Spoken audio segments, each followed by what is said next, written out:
What's going on, RotoBallers? Dave here, and I'm back this time to give you 3 players you should probably avoid at cost currently in your fantasy football drafts. These are 3 running backs who absolutely have bust potential. Now, am I telling you to completely avoid these players at all costs and never draft them in any kind of draft? Yeah, that's kind of what I'm saying. Yeah, that's kind of like, unless their ADP dips like a whole bunch or whatever, I'm just probably not going to have any of them on my team. So let's start with this. Number 3, it's James Cook. 16 tutties last season. Dude weighs $190. But it's not just that. We need to put in perspective just how much of an outlier last season truly is. James Cook scored a touchdown for every 13.6 opportunity he was given. The next closest player, Saquon Barkley, the dude who finished as the overall RB1, 25.9.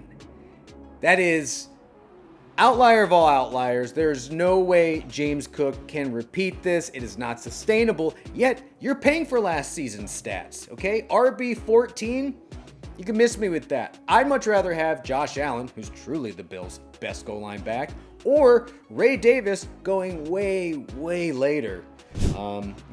I'm just not buying it again, guys. He burned me last season, but something tells me math is gonna finally math, okay? Number 2, it's Bree Hall. I know what you're thinking. Dave, Bree Hall was like a bust last season. Of course he could bust again. Yet, based on ADP, it doesn't seem like we've learned our lesson. He's a 2nd-round pick. Do you really want the running back on the Jets offense with Justin Fields? Look, guys, I'm a Bears fan, okay? I know all about Justin Fields. I've seen plenty of his games, and I see how quickly he will fumble the ball, make a mistake, throw it to the other team, scramble for dang too long, which means not a lot of checkdowns in Bree Hall's future. This is not Aaron Rodgers, whoever else they were trotting out last season. Justin Fields is probably going to be the main goal line back. And then you look at the new coaching staff, Aaron Glenn, and you're like, oh, yeah, okay, he coached in Detroit. Surely he knows how to coach a good run game. Well, isn't this music to fantasy ears? Here's what he said. He said, quote, I would say that we have 3 running backs on this team and that we're going to utilize them as much as possible. And later he said, call us a 1-2-3 punch in our backfield. That's nightmare fuel for us fantasy managers, okay? For now, Bree Hall, he's an avoid. Again, easy. Didn't draft him last season because I smelt it, and I'm smelling it again. All right, now it's time to hit you with the number 1 running back with bust potential. And guys, how could it not be Saquon? We see this every single year in fantasy. Dude absolutely slaughters it, nearly reaches 2,000 yards. Or in Saquon Barkley's case, he did.